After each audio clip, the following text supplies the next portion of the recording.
Hi friends, welcome back to my channel doctor Meenakshi's Niramayam. मैं doctor Meenakshi गोसाई एक आयुर्वेदिक एवं पंचकर्म विशेषज्ञ हूँ और मैं आज आपसे शेयर करने वाली हूँ कुछ ऐसे सिंपल आयुर्वेदिक सीक्रेट्स जो आपकी इम्यूनिटी स्ट्रॉन्ग करने में आपकी मदद करेंगे। दोस्तों, ये बहुत ही सिंपल मेजर्स हैं, लेकिन है ये बहुत ही इफेक्टिव। तो आइए इन्हें जानते हैं। आज जैसे कि आप जानते हैं कि इस कोविड सिनेरियो में लॉकडाउन ने एक चीज हमें समझाई है कि हमारा स्वास्थ्य हमारे लिए कितना जरूरी है। स्वस्थ रहने के लिए जरूरी है अच्छी रोग प्रतिरोधक क्षमता यानी कि इम्यूनिटी। हमने ये रियलाइज किया है कि हर समय दवाइयाँ या वैक्सीन ही हमें बीमारियों से नहीं बचाएंगी। ज्यादातर दवाइयाँ बीमारी होने के बाद में ही काम आती है, तो कोशिश करें कि अपनी इम्यूनिटी अच्छी रखें जिससे बीमारियां दूर रहें। मुख्यतः 3 चीजें हैं जो कि हमारी इम्यूनिटी को बढ़ाने में महत्वपूर्ण है। इसमें सबसे पहले आता है हमारा आहार। आहार हमारा बैलेंस्ड होना चाहिए। उसमें कार्बोहाइड्रेट्स, प्रोटीन्स, फैट्स, विटामिन्स और मिनरल्स सभी का एक बैलेंस्ड कॉम्बिनेशन होना चाहिए। अपने भोजन को हमेशा फ्रेश खाएं, सीजनल फ्रूट्स खाएं, जैसे आजकल वर्षा ऋतु में जामुन, अमरूद, नाशपाती इत्यादि, और सब्जियों में लौकी, कद्दू, तुरई इत्यादि जो भी सीजनल फ्रूट्स हैं या सीजनल सब्जियां हैं उनका उपयोग करें। खाने में फैट जरूर लें। प्रोसेस्ड फैट्स न लेकर घी, मक्खन, कच्ची घानी इत्यादि के जो नेचुरल फैट्स हैं उनको खाने में अवश्य लें। खाने को सही कॉम्बिनेशन में खाएं। मनुष्य को मात्रा पूर्वक भोजन करना चाहिए। आहार की जो मात्रा समय पर पच जाए और कोई भी विकार या रोग उत्पन्न न करे, वही उस व्यक्ति के लिए सही मात्रा होती है। आयुर्वेद के अनुसार आहार को 2 तरह का बताया गया है। पहला है गुरु आहार।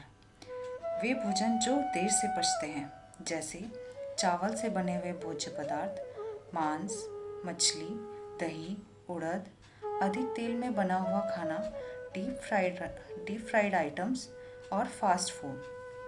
इनका सेवन अधिक मात्रा में लगातार न करें।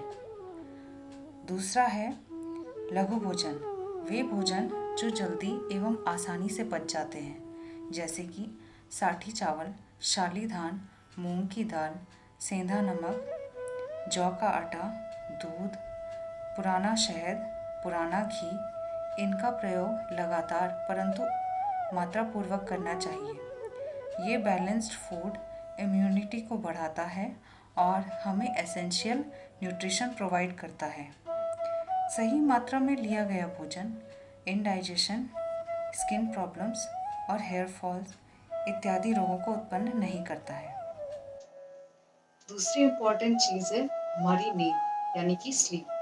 सुखपूर्वक निद्रा लेने से आरोग्य, शरीर का पोषण, बल और आयु की वृद्धि होती है।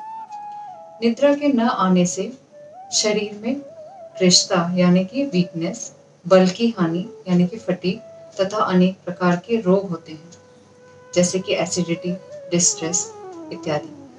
जनरली दिन में नहीं सोना चाहिए एक्सेप्ट ग्रीष्म ऋतु, लेकिन अकॉर्डिंग टू आयुर्वेदा दिन में सोने से कफ बढ़ता है, स्पेशली जो लोग मोटे हैं तथा जिनको डायबिटीज, हाइपरटेंशन, मोटापा तथा जो कफ प्रकृति के लोग हैं वे दिन में कभी भी न सोएं।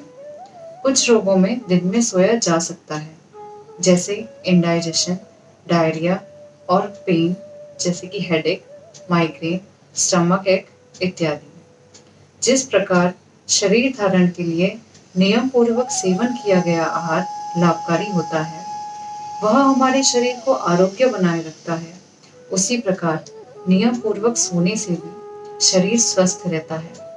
थर्ड और इम्पोर्टेंट थिंग इज एक्सरसाइज, व्यायाम। शरीर की जो चेष्टा मन के अनुकूल, शरीर में स्थिरता लाने वाली और बल बढ़ाने वाली हो, उसे शारीरिक व्यायाम कहते हैं। व्यायाम से शरीर में हल्कापन, कार्य करने की शक्ति, शरीर में स्थिरता, वृद्ध दोषों की क्षीणता और जठराग्नि की वृद्धि होती है, जो कि पाचन में सहायक होती है। आयुर्वेद में सुश्रुत संहिता में लिखा गया है, आरोग्यम च अपि परमं व्यायामात् उपजायते, अर्थात व्यायाम से परम आरोग्य की प्राप्ति होती है। व्यायाम के भी कुछ नियम हैं। सबसे पहले किसे व्यायाम नहीं करना चाहिए। जो दुर्बल हैं यानी कि वीक हैं, जिनको श्वास रोग यानी कि अस्थमा है, कास रोग यानी कि कफ और भोजन के उपरांत, इन सभी में व्यायाम नहीं करना चाहिए। अत्यधिक व्यायाम न करें, बल के अनुसार व्यायाम करें। एक ही तरह के व्यायाम की जगह अलग अलग तरीके के एक्सरसाइज के कॉम्बिनेशन को अपनी जीवन शैली में उतारें, जैसे योगा, साइकिलिंग, रनिंग, स्विमिंग इत्यादि। अधिक व्यायाम करने से शरीर में थकावट, रस आदि धातुओं का क्षय, श्वास, कास तथा कभी कभी वॉमिटिंग भी हो सकती है। So there are 3 major things in our lifestyle जिनका हम सही रूप में प्रयोग कर स्वस्थ रह सकते हैं और अपनी इम्यूनिटी को बढ़ा सकते हैं। ऐसा नहीं है कि आज हमने अश्वगंधा लिया, गिलोय ली, तुलसी ली, काढ़ा लिया तो एक दिन में इम्यूनिटी बढ़ जाएगी। Even though we are taking these herbs regularly in our Indian kitchens, and we should keep doing that, but one should also remember that immunity is multifactorial and it is not built in one day.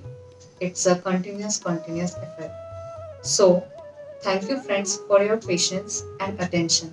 I hope कि ये video आपको पसंद आएगी और आपके लिए उपयोगी भी होगी। आप इन उपायों को अपनाएं और अपनी फीडबैक कमेंट्स के थ्रू मुझ तक पहुंचाएं। And don't forget to like, share and subscribe my channel for many more secrets of Ayurveda.